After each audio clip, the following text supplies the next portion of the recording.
France এমন একটি দেশ যেখানে প্রতি বছর যত বিদেশি ঘুরতে আসে সেই সংখ্যাটি দেশের মোট জনসংখ্যার থেকেও বেশি। এই দেশের মানুষ একসময় নিজেদের স্বাধীনতার জন্য নিজেদের রাজাকেই মৃত্যুদণ্ড দিয়েছিল। দ্বিতীয় বিশ্বযুদ্ধের সময় জার্মান বাহিনীকে প্যারিস ধ্বংস করার নির্দেশ দেওয়া হয়েছিল, কিন্তু একজন জার্মান জেনারেল সেই আদেশ পালন করেননি। তার এই সিদ্ধান্তের কারণেই আজও আইফেল টাওয়ার সহ বিশ্বের অন্যতম সুন্দর শহর প্যারিস তার সৌন্দর্য নিয়ে টিকে আছে। আজকের ভিডিওতে আমরা জানব ফ্রান্সের ইতিহাস, অর্থনীতি, মানুষের জীবনযাত্রা, পর্যটন, কাজের সুযোগ, মুসলিমদের বাস্তবতা এবং এমন কিছু অবাক করা তথ্য যেগুলো হয়তো আপনি আগে কখনো শুনেননি। ভিডিওটি মনোযোগ দিয়ে দেখবেন, কারণ এই ভিডিওর মধ্যে এমন একটি তথ্য লুকিয়ে থাকবে যেটি নিয়ে থাকবে আজকে একটি ছোট্ট কুইজ। দেখা যাক আপনাদের মধ্যে কতজন সঠিক উত্তর দিতে পারেন। তাহলে চলুন ভিডিওটি শুরু করা যাক। ইউরোপের পশ্চিমে অবস্থিত ফ্রান্স আয়তনের দিক থেকে প্রায় 6,43,000 বর্গ কিলোমিটার, যা বাংলাদেশের তুলনায় প্রায় 4.5 গুণ বড়। দেশটির রাজধানী প্যারিস, যা শুধু ফ্রান্সের নয় পুরো বিশ্বের অন্যতম জনপ্রিয় শহর। বর্তমানে ফ্রান্সের জনসংখ্যা প্রায় 6,90,00,000, অর্থাৎ বাংলাদেশের তুলনায় প্রায় 2.5 গুণ কম মানুষ এখানে বাস করে। কিন্তু মানুষের সংখ্যা কম হলেও অর্থনীতি, শিক্ষা, স্বাস্থ্যসেবা, জীবনযাত্রার মানের দিক থেকে দেশটি বিশ্বের শীর্ষ উন্নত দেশগুলোর একটি। ফ্রান্সের মাথাপিছু আয় প্রায় 45 থেকে 50,000 মার্কিন ডলার, যা বাংলাদেশের তুলনায় প্রায় 15 গুণেরও বেশি। আধুনিক শিল্প, পর্যটন, কৃষি, বিমান প্রযুক্তি এবং বিখ্যাত বিলাসবহুল ব্র্যান্ড সব মিলিয়ে দেশটির অর্থনীতি অত্যন্ত শক্তিশালী। ধর্মীয় দিক থেকে ফ্রান্স একটি ধর্মনিরপেক্ষ দেশ। বর্তমানে দেশটির প্রায় 50 থেকে 55% মানুষ নিজেদের খ্রিস্টান হিসেবে পরিচয় দেন, যদিও নিয়মিত ধর্ম পালন করেন তুলনামূলক কম মানুষ। প্রায় 10% মুসলিম, 1%-এরও কম ইহুদি, প্রায় 1% বৌদ্ধ এবং অতি অল্প সংখ্যক হিন্দু এবং অন্যান্য ধর্মের মানুষ সেখানে বসবাস করেন। আর সবচেয়ে অবাক করা বিষয় হলো প্রায় 35 থেকে 40% মানুষ নিজেদের কোনো ধর্মের অনুসারী বলে পরিচয় দেন না। এখানে প্রায় 60 থেকে 70 লাখ মুসলিম বসবাস করেন, যা ইউরোপের অন্যতম বৃহৎ মুসলিম জনগোষ্ঠীর মধ্যে একটি। নারীদের অধিকার ও স্বাধীনতার ক্ষেত্রেও ফ্রান্স বিশ্বের অগ্রসর দেশগুলোর মধ্যে রয়েছে। শিক্ষা, চাকরি, ব্যবসা কিংবা রাজনীতি প্রায় প্রতিটি ক্ষেত্রেই নারীরা সমান সুযোগ পান। আধুনিক পৃথিবীতে আমরা যে স্বাধীনতা, সমতা এবং মানবাধিকারের কথা বলি, সেই ধারণাগুলো জনপ্রিয় করে তুলতে এই দেশের অবদান ছিল অসাধারণ। 1789 সালে শুরু হয় ফরাসি বিপ্লব। সেই সময় সাধারণ মানুষ রাজতন্ত্রের বিরুদ্ধে বিদ্রোহ ঘোষণা করে। ইতিহাসে খুব কম দেশে এমন ঘটনা ঘটেছে যেখানে জনগণ নিজেরাই তাদের রাজা লুই ষোড়শ এবং পরে তাদের রানী মারিয়া আন্তোয়ানেতকে মৃত্যুদণ্ড দিয়েছিল। এই বিপ্লব শুধু ফ্রান্সের সরকারি বদলায়নি, বদলে দিয়েছিল বিশ্বের রাজনৈতিক চিন্তাভাবনাও। এরপর আসে আরেকটি ঐতিহাসিক নাম, নেপোলিয়ন বোনাপার্ট। তিনি শুধু একজন বিখ্যাত সেনাপতি ছিলেন না, তার তৈরি নেপোলিয়নের কোড আজও পৃথিবীর 70টির বেশি দেশের আইন ব্যবস্থাকে প্রভাবিত করে। ইউরোপ থেকে শুরু করে লাতিন আমেরিকা এবং মধ্যপ্রাচ্যের অনেক দেশ এই আইন থেকে অনুপ্রাণিত হয়েছে।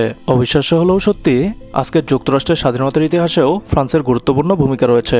আমেরিকার স্বাধীনতা যুদ্ধের সময় ফ্রান্স অর্থ, অস্ত্র এবং সৈন্য দিয়ে সাহায্য করেছিল। ইতিহাসবিদদের মতে সেই সহায়তা না পেলে যুক্তরাষ্ট্রের স্বাধীনতা অর্জন করা আরও কঠিন হয়ে যেত। বর্তমান সময়েও ফ্রান্স প্রযুক্তি ও বিজ্ঞানে সমানভাবে এগিয়ে। দেশটির মোট বিদ্যুতের প্রায় 70% পারমাণবিক বিদ্যুৎ কেন্দ্র থেকে আসে, যা বিশ্বের সর্বোচ্চগুলোর একটি।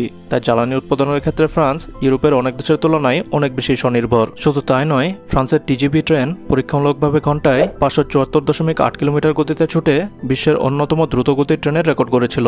আর ফরাসি পাসপোর্ট বিশ্বের অন্যতম শক্তিশালী পাসপোর্টগুলোর একটি, যার মাধ্যমে 180টিরও বেশি দেশে সহজে বা ভিসামুক্তভাবে প্রবেশ করা যায়। ফ্রান্সকে অনেকেই পৃথিবীর ফ্যাশন ক্যাপিটাল বলেন, কারণ বিশ্বের বিখ্যাত লুইস বুইটন, শ্যানেল, ডায়র এবং হার্মেস সবগুলোর জন্ম এই দেশেই। এমনকি কিছু বিলাসবহুল ব্যাগের দাম একটি নতুন গাড়ির সমান। তবে শুধু বিলাসিতা নয়, ফরাসিরা জীবন উপভোগ করতেও বিশ্বাস করে। সপ্তাহে মাত্র 35 ঘন্টা কাজ এবং বছরে 30 দিনের বেতন সহ ছুটি তাদের কর্মজীবনের বড় একটি বৈশিষ্ট্য। তারা মনে করে শুধু অর্থ উপার্জন নয়, পরিবার, স্বাস্থ্য এবং নিজের জন্য সময় দেওয়াও সমান গুরুত্বপূর্ণ। আরেকটি মজার বিষয় হলো, ফরাসিদের কাছে খাবার শুধু ক্ষুধা মেটানোর জন্য নয়, এটি তাদের সংস্কৃতির অংশ। পরিবারের সবাই মিলে ধীরে ধীরে গল্প করতে করতে খাবার খাওয়া তাদের দীর্ঘদিনের একটি ঐতিহ্য। ফ্রান্সের জনপ্রিয় ব্যাগেট রুটি শুধু একটি সাধারণ খাবার নয়, এটি তাদের সংস্কৃতির একটি অংশ। তাই রুটি বানাতে কি কি উপকরণ ব্যবহার করা যাবে, এমনকি কিভাবে এই রুটি তৈরি করতে হবে, সেটিও আইনের মাধ্যমে নির্ধারণ করা হয়েছে।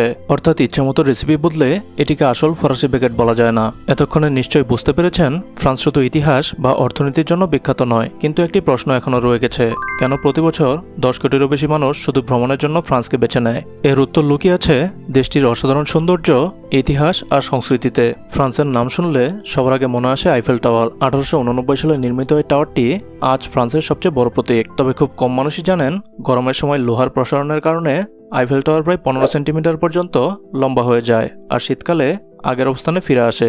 একটি স্থাপত্য যে ঋতুর সঙ্গে সামান্য বদলে যেতে পারে সেটি সত্যি অবাক করার মতো। এরপর আসে লুভর মিউজিয়াম। এটি শুধু ফ্রান্স নয়, পুরো বিশ্বের সবচেয়ে বড় আর্ট মিউজিয়ামগুলোর একটি। এখানে ৩৫,০০০-এরও বেশি শিল্পকর্ম সংরক্ষিত রয়েছে।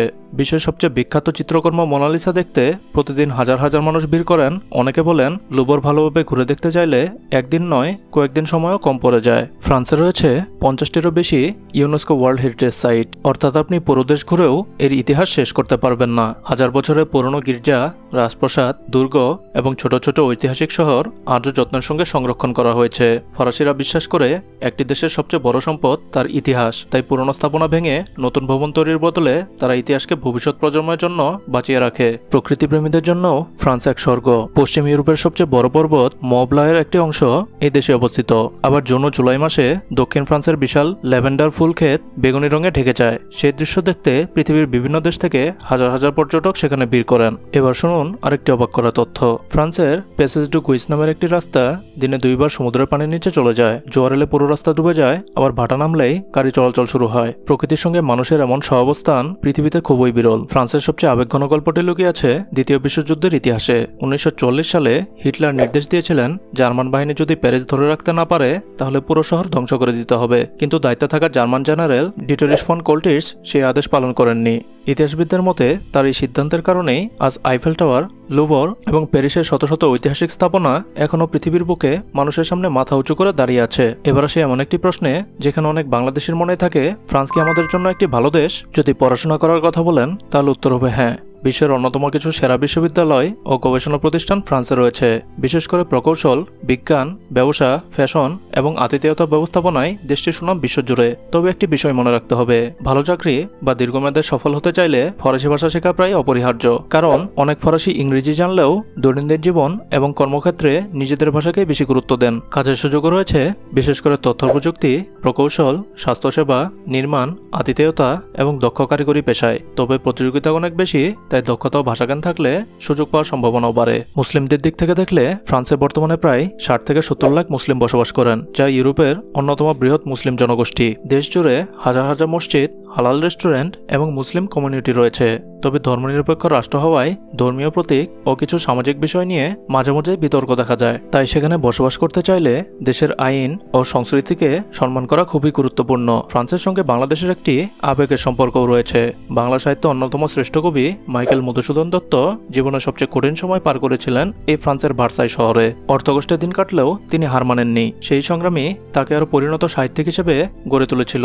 তাই ফ্রান্স শুধু আধুনিকতার নয়, আমাদের সাহিত্য ইতিহাসের সঙ্গেও জড়িয়ে আছে। সবশেষে যদি এক কথায় ফ্রান্সকে বর্ণনা করতে হয় তাহলে বলা যায় এটি এমন একটি দেশ যেখানে ইতিহাস, বিজ্ঞান, শিল্প, প্রযুক্তি, ফ্যাশন, সংস্কৃতি এবং প্রকৃতি একসঙ্গে হাত ধরাধরি করে এগিয়ে চলেছে। হয়তো এ কারণেই প্রতি বছর বিশ্বের কোটি কোটি মানুষ একবার হলেও ফ্রান্সকে নিজের চোখে দেখার স্বপ্ন দেখে। এবার আজকের কুইজের সময়। বলুন তো, ফ্রান্সের কোন বিখ্যাত স্থাপনাটি গরমের সময় প্রায় 15 সেন্টিমিটার পর্যন্ত লম্বা হয়ে যায়? A Louvre museum, B Eiffel tower, C Versailles প্রাসাদ। পুরো ভিডিওটি মনোযোগ দিয়ে দেখে থাকলে নিশ্চয়ই উত্তরটি জানেন। আপনার উত্তরটি লিখে কমেন্টে জানান, দেখি আমাদের দর্শকদের মধ্যে সবচেয়ে আগে কে সঠিক উত্তর দিতে পারেন। আজকের ভিডিও থেকে কোন তথ্যটি আপনাকে সবচেয়ে বেশি অবাক করেছে সেটিও কমেন্ট করে জানাতে পারেন। আমি কিন্তু আপনাদের সকল কমেন্টই খুব মনোযোগ দিয়ে পড়ি। আজ এ পর্যন্তই, দেখা হবে পৃথিবীর নতুন কোনো দেশ নিয়ে আরেকটি চমৎকার পর্বে। ততদিন সুস্থ থাকুন, ভালো থাকুন, আল্লাহ হাফেজ।